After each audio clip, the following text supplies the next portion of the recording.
attempted to apply technology solutions to global health problems, which was an awful lot of fun and got me out in the world quite a bit. And then I kind of mid-career got increasingly worried about the data coming out on climate change and had some kids that made me think differently about the future and what it was going to be for them. I think that the past 10 years, which is kind of the timeline of that pivot, have been both an awesome time of learning and an ability to apply a bunch of my background in different ways, and also just incredibly people-centered. There's a beautiful team here at HEET, an incredible network of people all around, and this geothermal industry, it's not large yet, but it is full of amazing and interesting people.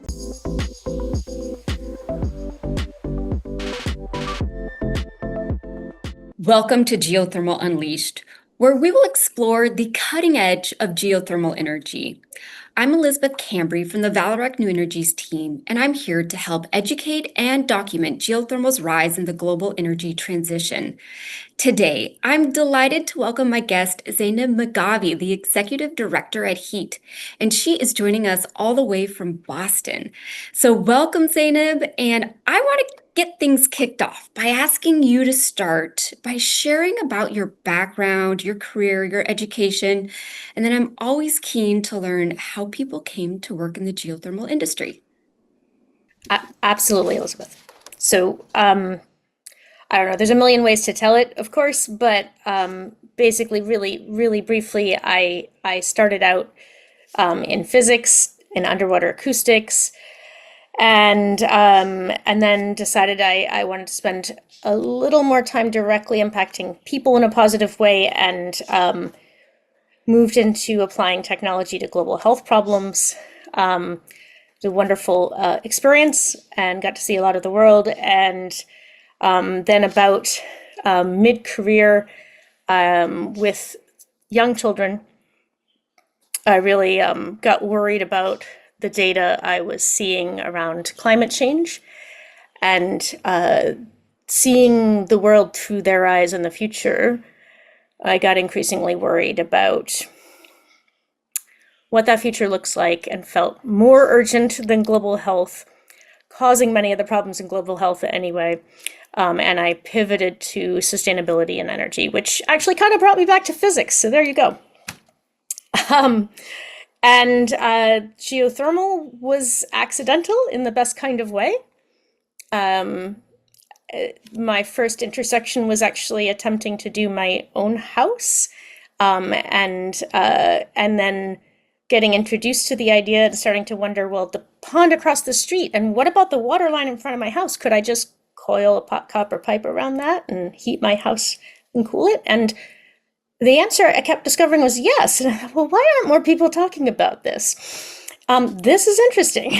And so when I ended up attempting to reduce methane emissions, because that was the biggest emergency brake I could see for this climate challenge, I really got to know the gas system and the folks working on the gas system and the structure of a utility and the financing. And that is how I ended up applying the ideas, the kind of the physics of geothermal to a utility model. And I think the entire experience from start to finish has been one of being continuously introduced to an amazing group of people, and one of the most interesting, diverse groups of people from all over the world, of all backgrounds and perspectives. And it's really beautiful to see how everyone actually does agree on the ground beneath their feet.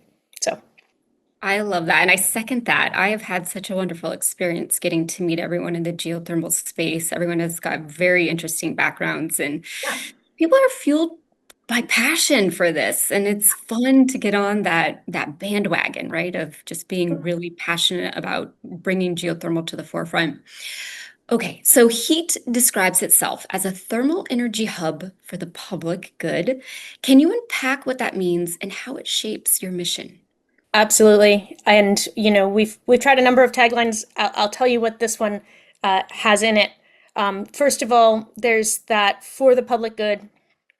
And the truth is that humans have always solved our challenges by innovating. That's actually kind of core to what we are as a species. And innovation right now is mostly done within a structure of a kind of necessary short timeline of profit.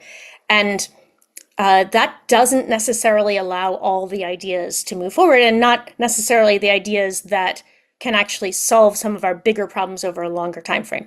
And so I really believe that we have to do innovation for the public good, and not all of our innovation for immediate profit. So that's why for the public good. The hub part is people. It's interconnecting.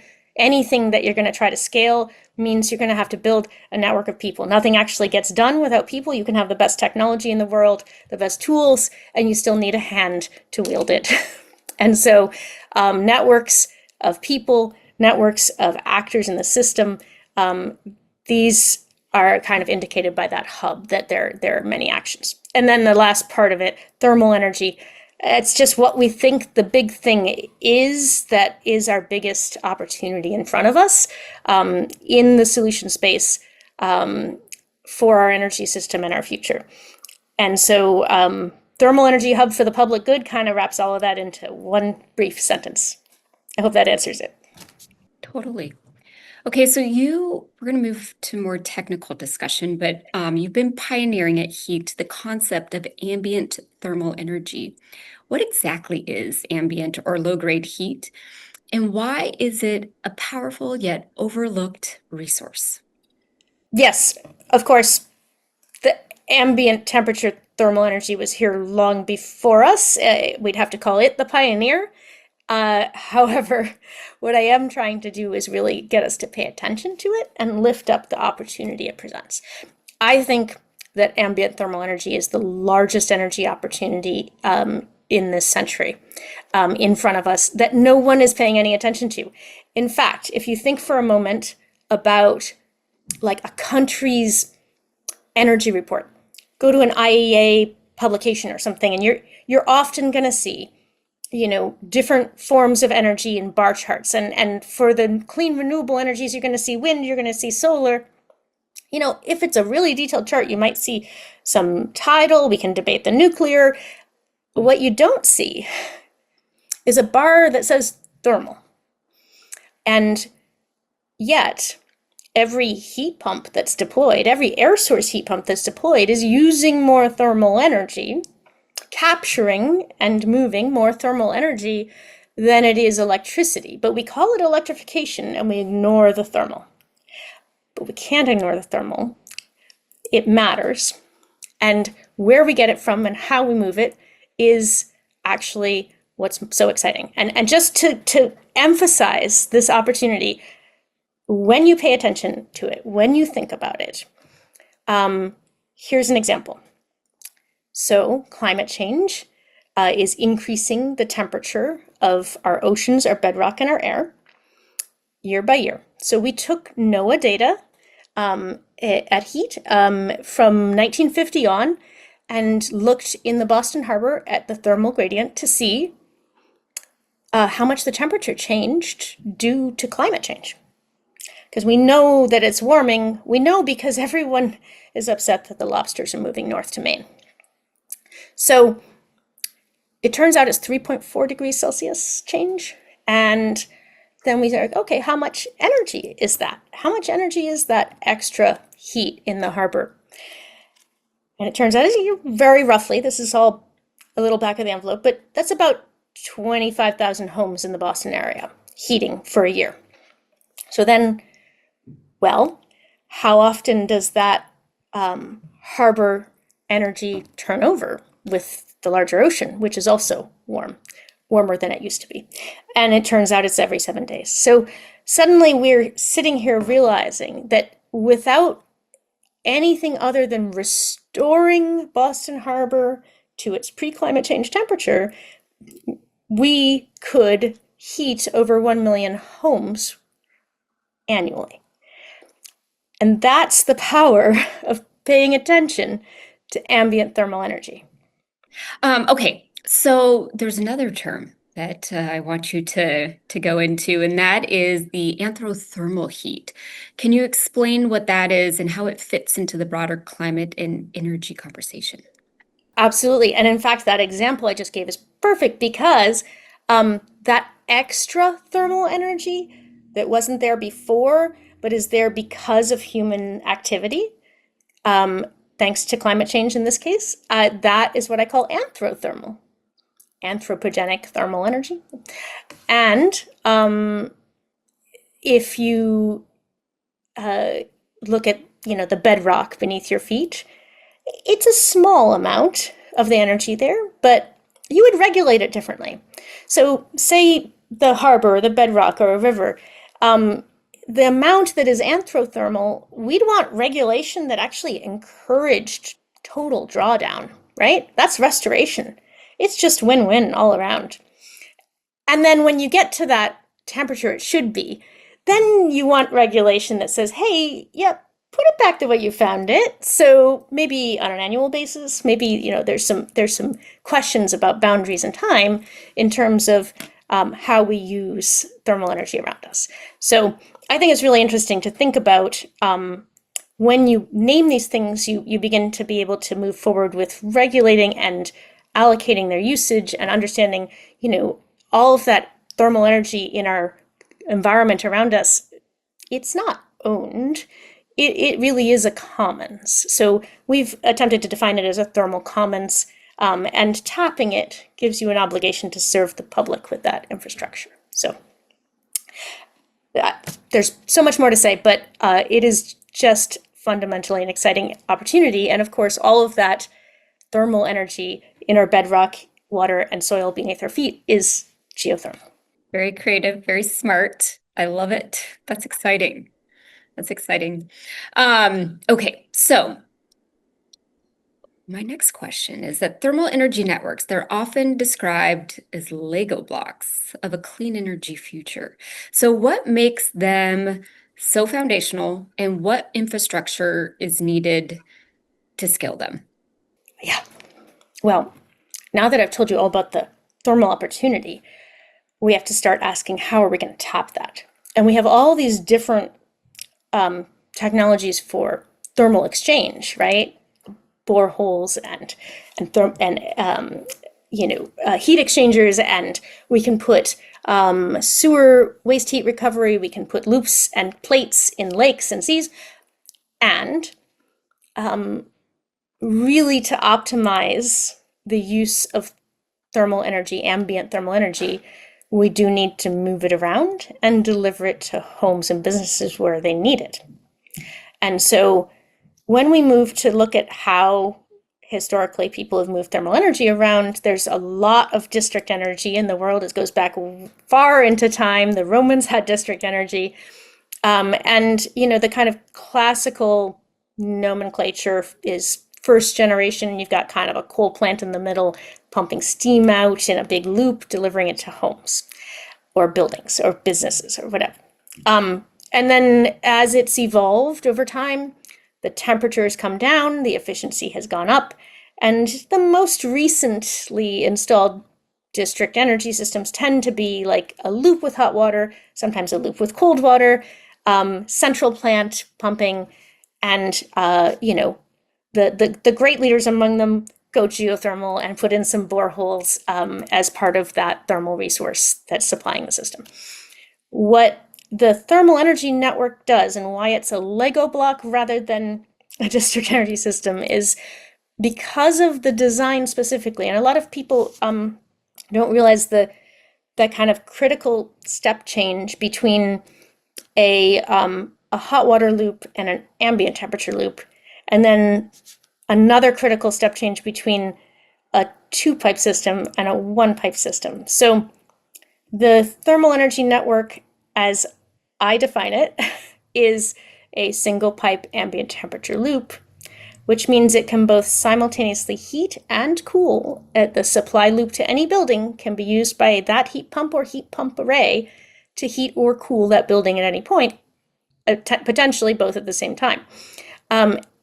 And it means that anywhere along this ring design, you can add a building or a demand or a resource and or subtract one much more easily than in a central plant design, because your delta T is moderated by the recirculating continuous ring structure, and you don't need as much attention to the kind of placement and design and control of the temperature. I probably went too far into the weeds on this, but I think it's really important because this design unlocks some things. It isn't just good for adding and subtracting loads and resources onto it and off of it. It's also good because it interconnects. Like Lego blocks, you can add another loop, a second loop, a third loop, a fourth loop, 100 loops. There is undoubtedly a threshold. We haven't discovered it yet.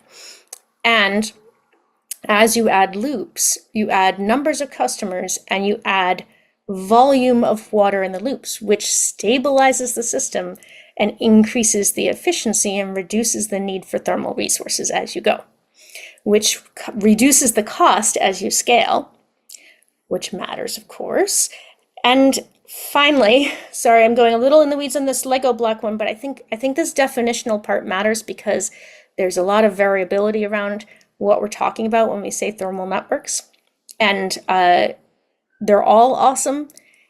And it is to deliver on some of the claims. This single pipe ambient temperature loop is the scalable, utility scale, flexible, adaptable heating and cooling design.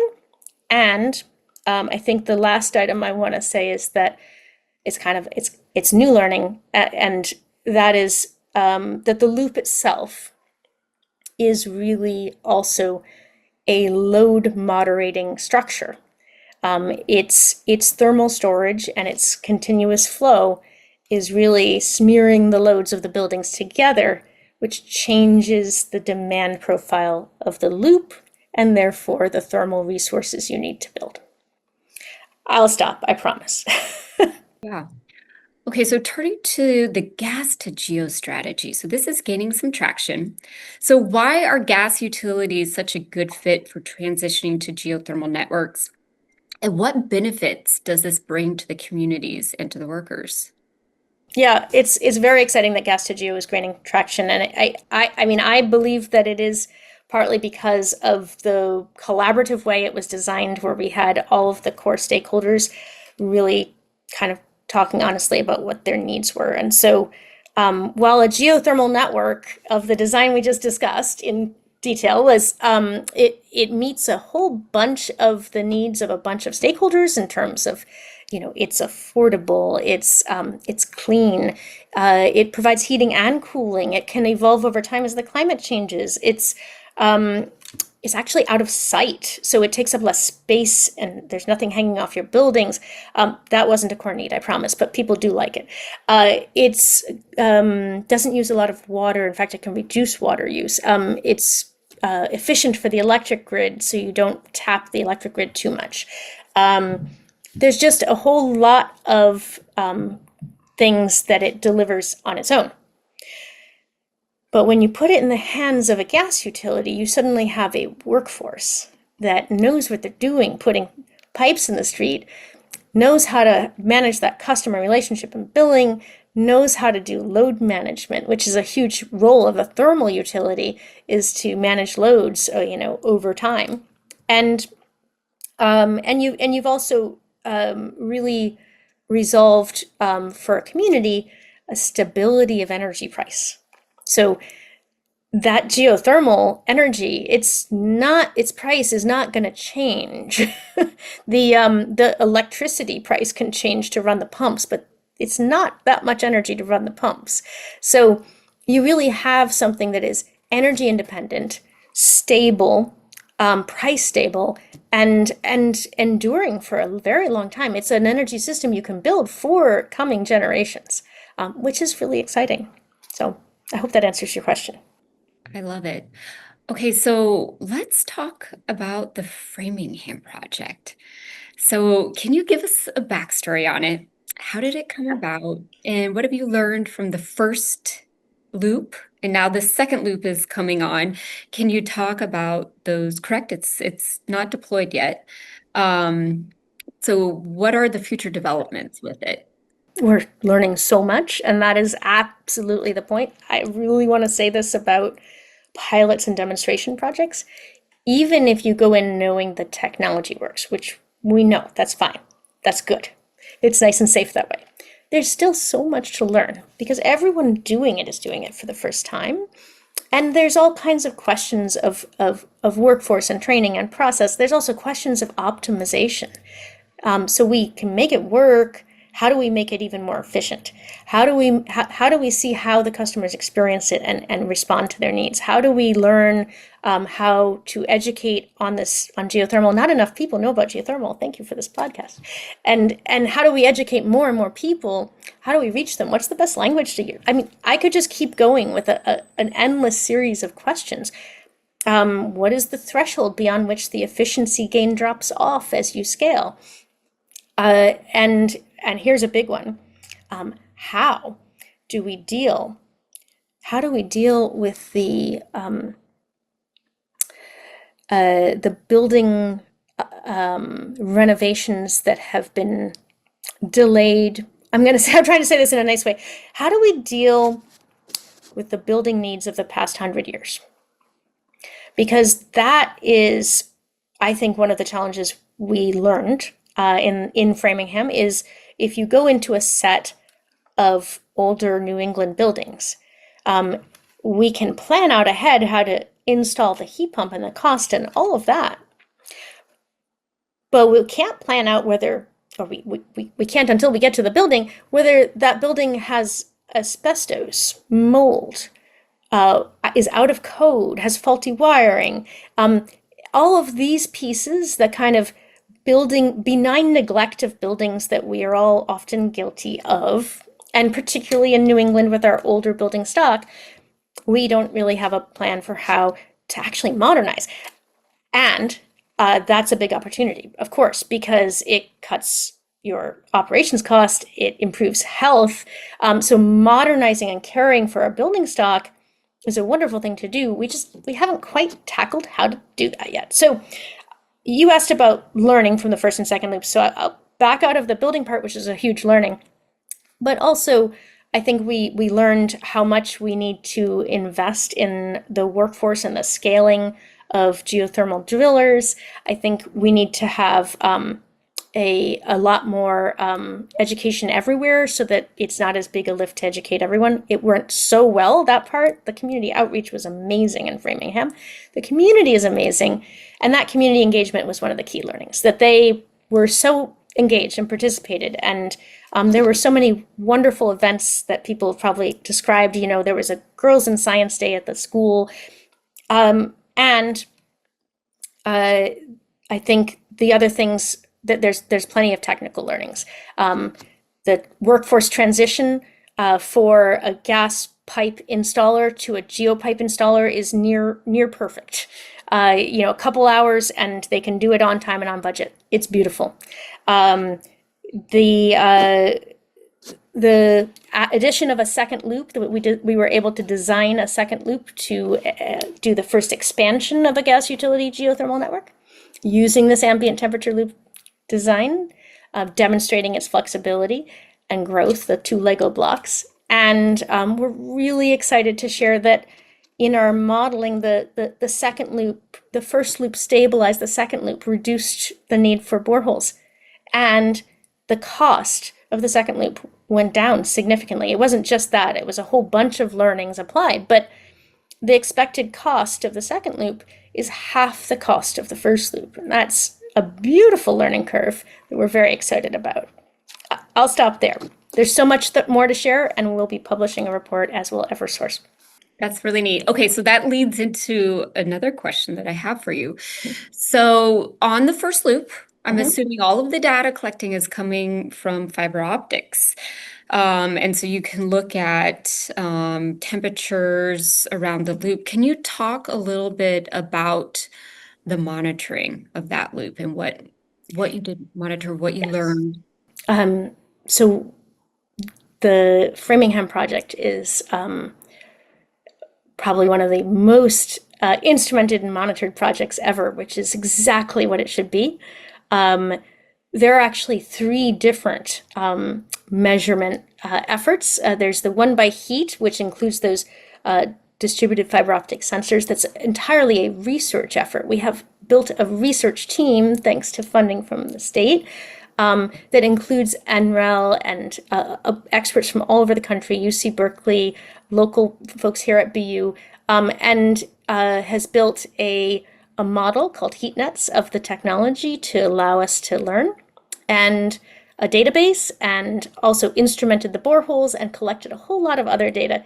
So the borehole instrumentation is one thing. Eversource also has made an incredible effort at instrumentation, and they have their own, of course, SCADA system and control system, and they have an M&V firm that is additionally instrumenting, and there's some BTU meters distributed and so on, to ask questions like, what is the best way to meter one of these things? What's a fair pricing system? How does the energy flow? And that fiber optics in the ground is so critical to answering some of the questions around the way that the ground is responding as a thermal resource to the loop, and how much we're asking questions like how much energy storage, when we're managing one of these thermal networks, seeing this not just as a direct resource, but also as a storage and therefore a load flattening mechanism. How do we optimize that? How can we maybe deliver optimized impacts for the electric grid using this thermal grid? So there's so much more to come. And I think probably the most urgent question among all of these is how to continue to bring the cost curve down, to ensure this can scale rapidly. I'm not too worried about that at the moment, given the data I have. I am worried, however, about the kind of creation of some design guidelines based on our learnings that will really greatly reduce the initial costs based on the designs that are coming out for some of the networks. What I'm seeing is there's some designs proposed that really have not leveraged the opportunity of that thermal loop to reduce the thermal load. So yes, it's a high upfront cost technology. I'm really optimistic that we can get some design parameters out there that will help us actually do even the first loop much lower cost. So let's turn to look internationally. So HEET is now working with the World Bank in countries like Ukraine, Jordan, Turkey, and even Pakistan. So I'm really curious, what are some of the unique challenges and opportunities of bringing thermal energy networks to these regions? Well, I think the biggest opportunity is simply being made to learn. No, the biggest opportunity is clearly that there's a tremendous amount of need, and I think a bunch of these countries still clearly understand that our energy infrastructure is the basis of development in your economy. And so, I mean, I think that still is true here. It's just I think we've disconnected a little from it in our stage of development, and we probably need to return to it. But that clarity of understanding that an investment in very efficient, safe, local energy independence is an investment in the economy and the development of the country is actually really exciting to interact with. And the larger workforce, and lower cost workforce, actually, this is a technology that requires it creates a lot of jobs. And so when you're in a place like Boston where you have a very expensive workforce, that actually also makes it more challenging to scale rapidly. And in a place where you have a widely available workforce, a large need for jobs, and a real opportunity to invest in infrastructure to develop the country, you just I think I think the biggest opportunity is a larger and more rapid scaling. And the larger scaling actually makes it more cost effective significantly. So right now, the World Bank is funding a program, and it's the IFC within the World Bank, in the Central Asian, Middle Eastern countries, to build 10,000 building scale geothermal networks using this design I described. And in each country, the kind of parameters and the costs and the different commodities like electricity are different, which is actually a wonderful way to figure out how the technology adapts and delivers and where and when it is most useful. So I'll give an example, two examples actually. One example is Ukraine, which actually we engaged and hosted a Ukrainian delegation separate from the World Bank, and their interest was primarily around rebuilding in a much more sustainable and safe way, focusing on energy independence and energy security, including things like, for example, all of the infrastructure is below ground and moderately more bomb-proof than above ground infrastructure, which was something I had not considered. Then my second example is Pakistan. And I think it's just a fascinating challenge and really awesome people that are rising to the challenge. So on the one hand, they have a state gas supply that has diminished earlier than expected. And so they're turning as a country to purchase gas on the spot market, and the cost of that is significantly higher than the customers can bear, and so it is now subsidized. It is a challenge for the gas utility, right? And then on the other side, we go and we look at the electric utility, which also, of course, has generation based on gas. And it's a really interesting, different challenge, which is that there is a flood of low-cost, accessible, and effective Chinese solar panels in the country, and those with means and ownership of their buildings are purchasing them, delighted to not be paying any cost onto the grid, but the electric grid now has a substantial portion of its customer base connected and yet not paying it. So you've got both your electric and your gas grid with very significant cost challenges going forward. And all sides are really excited about geothermal networks as a possible moderating influence that could benefit both. And I think that said, there's, to our knowledge, one company working in the geothermal heat pump space, and very recently they just announced the completion of a first major project, and so it is a brand new market, and there's need for drillers, there's need for drills, there's need for pretty much all of that if it's going to scale. So it's exciting. I could keep going. I will stop. Thank you. Love it. Well, I've got one last question for you. And this is for our listeners. So for those who want to support or get involved with HEET's mission or just learn more about HEET, what is the best way to engage? Whether they're policymakers, engineers, or they're just curious citizens. Absolutely. First of all, welcome to an amazing community of people. I can't talk enough about the geothermal crowd. And if you go to our website, it's heet.org, heat.org, you'll find on it a Want Geo map. And you can actually take action. You can add your name, your location, your kid's school, whatever you want, as a location where you would like there to be a geothermal service. It's not going to get you geothermal service, just to be fully clear. It's a way to communicate that the public is actually interested in getting this energy service where they are. So that's one thing. And of course, sign up for our newsletter. We try to keep everyone informed of what's going on. And there's just so much going on. So I'm really glad to share a little bit of it here with you. Well, Zeyneb, thank you for joining us on this episode of Geothermal Unleashed. I hope today's discussion has sparked new insights and deepened everyone's understanding of the geothermal industry's incredible potential. Until next time, keep pushing the boundaries of what's possible, and let's continue working together to unleash the full potential of geothermal. Thank you.